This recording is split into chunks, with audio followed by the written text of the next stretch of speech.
Satan wants to use your story to hinder you from telling other people about Jesus, when in fact your story and sharing it can be the thing that causes people to see God's redemption and grace more powerfully than anything. And that's what we see in the story of Peter. Our goal on this podcast is to know Jesus better and by the power of his Spirit, do better. So together we can be a little better. Well, welcome to A Little Better, and you have arrived. He is risen. You're supposed to say he is risen indeed. But, but we have been building to this for so long. The series, sadly and joyously, is over. We got there with the final week of Eyewitness Account with Easter. And I know, Drew, you were waiting a long time to preach this message. Seemed like you were excited about it for a long time. But hey, let's just pause. For those who did hear it, those who didn't hear it, just remind us, recap it. Where did we go on Easter? Yeah, we looked at the angle of Peter and his story, his denial and his failure. Like when Jesus, from a human standpoint, needed him the most, it felt like Peter let him down in a huge way, denied him. Mm-hmm. And we just talked about how like we can all relate to Peter's failure because we feel like in times of our lives through our sin, we've let God down. Mm-hmm. And yet the resurrection is the pinnacle of God redeeming our failures. And he redeemed Peter's story. And because of the resurrection, he can redeem yours. Mm-hmm. And, just a beautiful picture of the hope that the resurrection brought Peter. Yeah. And can bring us. Yeah. If you can't see, Jason DeGraff is joining us on the couch here, who, as we was here a couple weeks ago. Thanks again for your contribution to the series. Nate Miller also made an incredible contribution. And here we are. And I got to tell you, I'm going to blindside you guys with this, but let's start light because there's plenty of heavy ahead. But I love the scene at the end of this gospel of breakfast on the beach. Yeah. Doesn't that sound great? I mean, have you guys ever had breakfast on the beach, or where is your favorite place to have breakfast? I don't know. Yeah, that's a good question. I mean, my favorite place is at a restaurant where I'm not cooking or cleaning. Yeah, absolutely. Shout out a local place, right? Like in Webster, if you live in Webster, I love, I say shout out local place. I forget the name. Simply Crepes. Okay, Simply Crepes is really good. It is good. But yeah, I mean, who wouldn't love breakfast on the beach? Yeah. Except they're probably eating fish and bread. Yeah. I'll go for the pancakes and chocolate chips. Yeah, I haven't had a lot of fish for breakfast, but as far as shout-outs go, Pat's Coffee Mug on South Clinton Avenue. Right. Cash only? I got to say, what's that? Cash only? Cash only. You do have to be... Important detail. It is important detail. But, it's cash only. Honestly, I got to say, in the best way possible, it's a dive. I mean, it's such a great dive. The food is fantastic. Pat, it's literally Pat there cooking it all. It's interesting. You've never taken me there. No. No. Talk about denial and betrayal. Oh, man. Yeah. Now I've got to repent and do that. That'd be definitely. Any favorites over there? Oh, man. I like East Ridge Diner. I like Cheese Diner. There's in Webster, what's the Mama's? Mama Lore's? Yeah, Mama Lore's. Yes. Yeah. Steve's Diner. They got multiple locations. Yep, they have some locations. Huge pancakes. Yeah. I do feel like breakfast is the place I want to have a meal with my friends. My brother comes to town periodically. We have breakfast together. It's just with friends. There's just like a fun and an intimacy there. So anyway, it's just a beautiful picture. But yeah, so there was some joy, at the end of this story. But it was a long road getting there. Drew, why don't you tell us about, I think you wanted this to be the climax of the series, or am I wrong? And just tell us a little story about getting to this message, why you liked Peter's story, wanted it. Was there a change in your heart, as you just kind of came close to this message? Yeah, I think there's a lot of things I love about this being the Easter message. One, I love that as guests come, it's not the same old.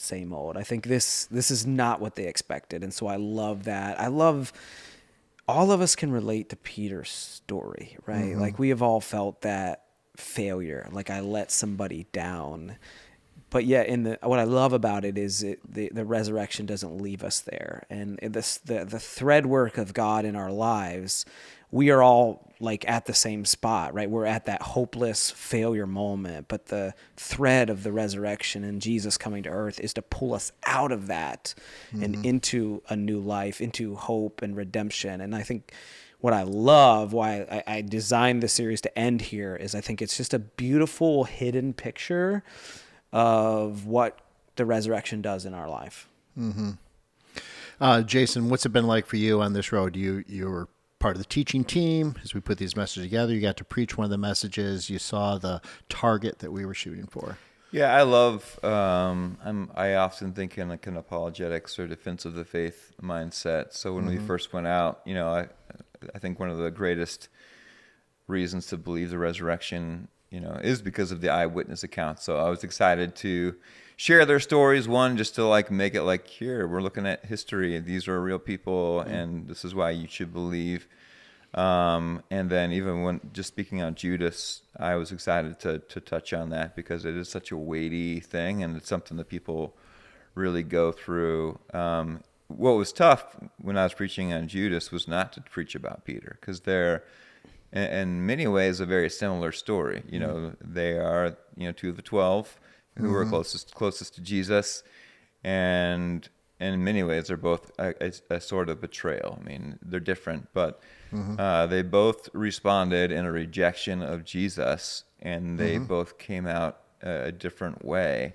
And so why did Judas take his life, not turn back to Jesus? Why did Peter find hope? Where was the redemption? Ultimately, it came down to the resurrection. Like, Judas didn't see the resurrected Jesus. And Peter, ran to the tomb. He couldn't wait. And that was the beginning of his story of redemption. Yeah, some of you wonder, like, in the days in between, we don't get a lot of, like, where did Peter go from here?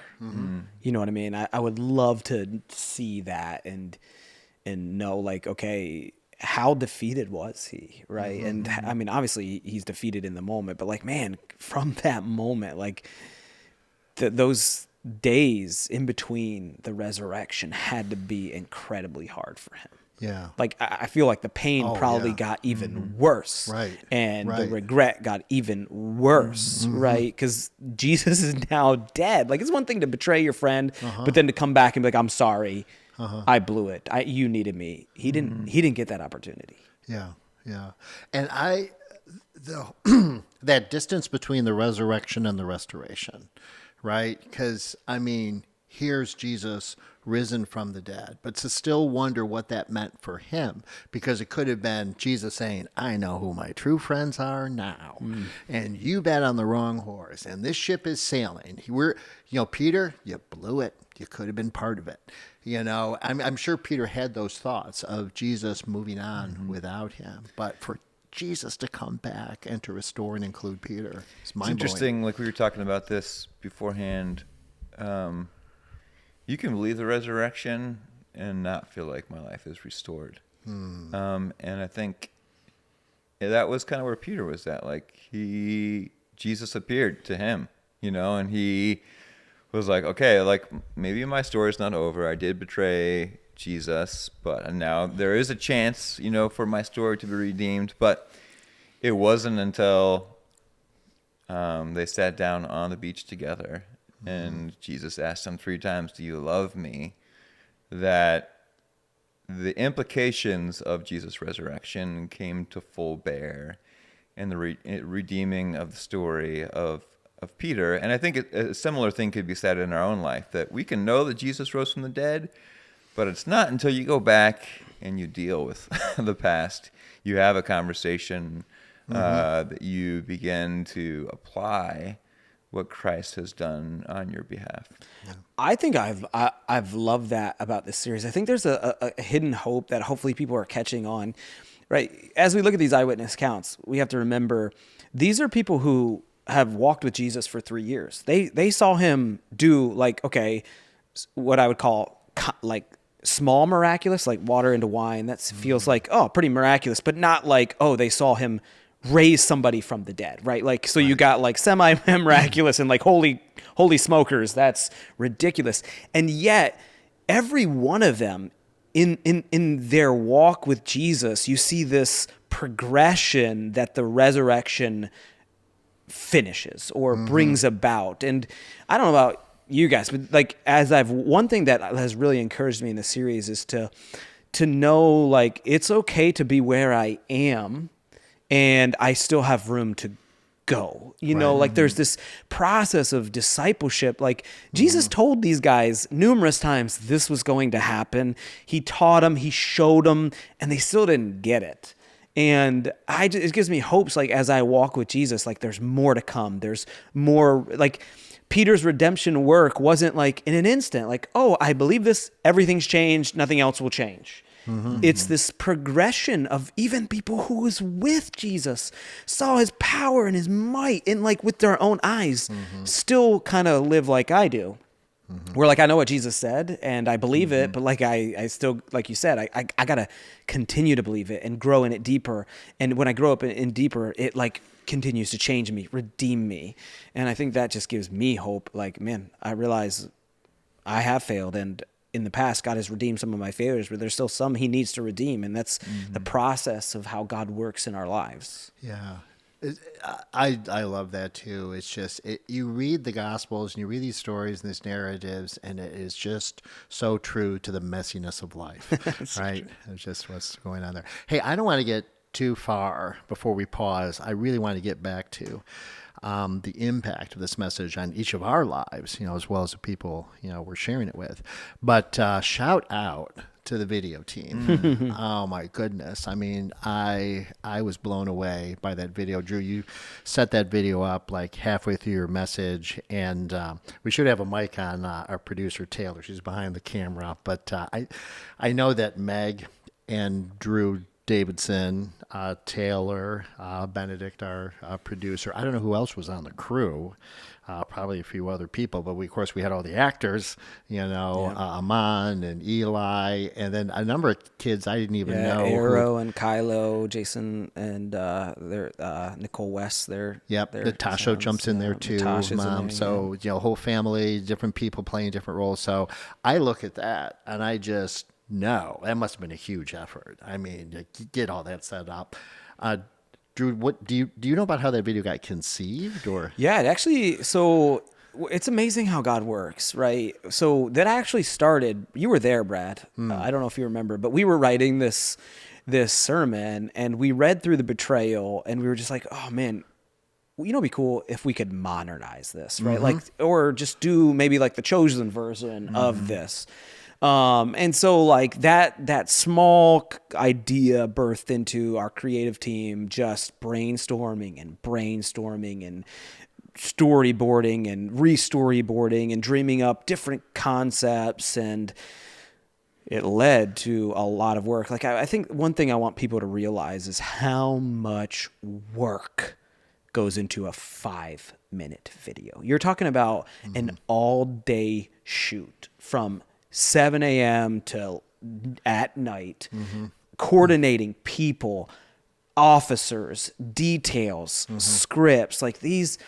At some level, I'm guilty of this, and I think our churches, we take for granted this skill and the talent and the giftedness of our teams to make the Bible come alive for There was no words in that thing. Not one word. And it was still complicated. Yeah, incredible. Yeah, I was just looking at it, and I would just see like just the edits and the shots, and I would go like, it must have taken a long time to collect all that, and just the brilliance of putting it together. And yeah, I might have been in the room where we said, hey, let's modernize this, but that is so far short of where they went. For sure, yeah. And I was talking to, I think Taylor had a hand in like because to make it that story of the accident, and then the son is guilty, but the father takes the fall. I think Taylor played a role in that, and One Tree Hill did too. Yep, Taylor and her obsession with One Tree Hill. You never know when you're watching a show; it might impact for the gospel. God He redeems everything. He redeems it all. One Tree Hill. That's true. Taylor is smiling, just so everybody knows. Right now, she's watching too.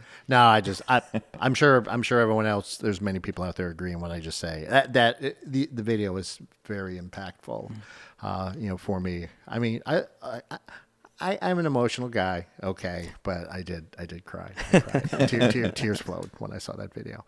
But just and to pack all that in there, the the betrayal, the disappointment, but the love and the sacrifice, and even Jesus stepping in to take our sins, knowing full well what horrible sinners we are.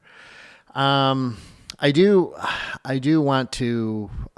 So it's interesting because Drew, you pre-preached this sermon, and then it's interesting. I mean, the talk it was a long talk afterwards, but I think I would say both with the Judas sermon and with this sermon, there was just. This wasn't a sermon for other people. It was just a sermon that worked on me, worked on us, as well. And just for me, I think that question of how can God use me? I don't think it's any more clear or dramatic, than someone like Peter. How it's hard to imagine blowing it worse, but yet where he goes to, preaches at Pentecost, leads the church. And I'm sure there's people out there. I'm sure there's people who are listening, to that message and thinking, God can't use me. What I've done is too much. Any heartfelt words, for people who are wrestling, with that. Welcome to the club, right? Like, I think we all feel that, I would add to that question, how could God use me after that or this? Right. That's what I love about the Bible is it's full of people God shouldn't have used, right? From murderers to, tax collectors, people who cheated on their spouse, people who, just deceivers, people who take matters into their own hands. I mean, it's a conglomeration, prostitutes, the list goes on and on of people who God shouldn't have used. And he does. And hey, you can add my name to the list, probably all of our names to the list. Absolutely. That's the beauty of I think that's the beauty of the resurrection. It's the beauty of, the story you told is like Peter failed greatly, and yet he was used mightily for the kingdom of God. And here's the hope for all of us. You can be just like Peter. Yeah. Yeah, I hear the hope of the gospel. And I think there's two angles I would think. It's like, yes, God can forgive me. Yeah, I believe that. And thankful for that. But then there's like, but he can't really use me. Like what I've done is too bad. We were talking about this in our own stories ahead of time. And I'm like, do I share this? Like, this is very personal. And, so I was debating. I don't think I've ever shared this publicly, so this is like, here we go. There's no turning back now, bro. I was in high school, really growing in my faith, very excited about God, decided I wanted to be a pastor through the encouragement of other people in my life. And senior year of high school, I lost my virginity. I was a pastor's kid. Deep shame. I hid it. Didn't tell anyone. Went off to Bible college to prepare to be a pastor. And in the back of my mind, I just thought, like, oh, well, I'm not qualified to be a pastor. Like, I've blown it too much. A lot of shame there. A lot of getting up extra early in the morning, reading my Bible, memorizing scripture, trying to be as holy as I can be. But still this nagging, like, guilt. Like, I did this. If someone found out, like, my aspirations of being used by God as a pastor are, like, done, And finally, I remember, like, there was a sermon in college, a guy preaching, like, spiritual emphasis week and our chapel services, and just talking about, if you regard iniquity in your heart, the Lord will not hear you. And thinking, like, okay, like, doesn't matter. Like, the most important thing in my life is that I have, like, a close relationship with Christ. And I know I lied to my dad. I lied to my sister about my relationship. I gotta deal with this. And so just having that conversation knowing one, I would really disappoint my dad, as well as like maybe my future pastoral ministry is shot. And then just the grace I received and the redemption and the encouragement, like, no, God can still use me. I remember, I don't know if it was an article or hearing something years ago, maybe at a Passion conference or with John Piper, just talking about how many people, because of their sexual sin, feel like God can never use me. And it hinders us from fully going after God and sharing the gospel with other people. And like God or Satan wants to use your story to hinder you from telling other people about Jesus, when in fact your story and sharing it can be the thing that causes people to see God's redemption and grace more powerfully than anything. And that's what we see in the story of Peter. You know, I think what's interesting about your story and a lot of people's story, because I think we all resonate to your story. Maybe the circumstances are different. And it kind of excites me because, like, not next series, but the series after that, we're gonna kind of dive into the devil a little bit. And I think something people need to know is, like, a lot of the guilt and shame that you feel, we often think it's coming from Jesus when it's really coming from the enemy. Mm-hmm. The enemy is the one telling you, because of that, God can't use you. Or maybe it's your own voice, right? Sometimes it's just us beating ourselves up like, hey, I did something so bad, I have to be punished for it. And sometimes we are the greatest punishers, right? We convince ourselves it was so bad, God can't redeem it. And so I'm just going to beat myself up over it. And if you're there, you feel that way, stop listening to your voice. Stop listening to the devil's voice and start listening to the voice of grace, the voice of truth, and the voice that can actually use your failure in redemption for other people. What I found amazing about God is usually he uses our worst moments as the loudest testimony for others to hear the gospel of Jesus. Wow. Well,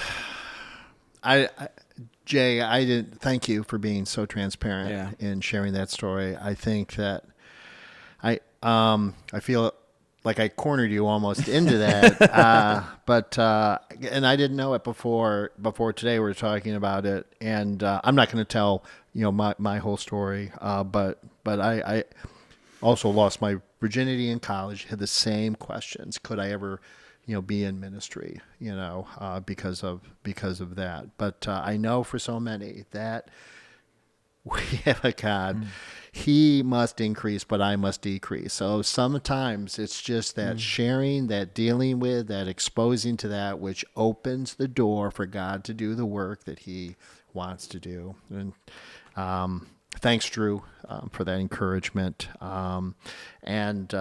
That is why we do what we do, why we preach what we preach. That is what the gospel is that your story isn't over, and God can and wants to use you.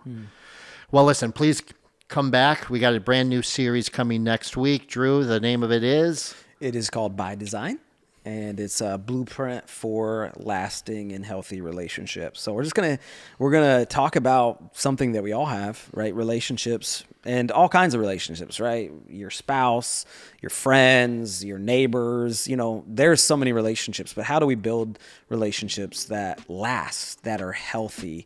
And so we're going to talk about some of the tools that we need in our relational tool belt.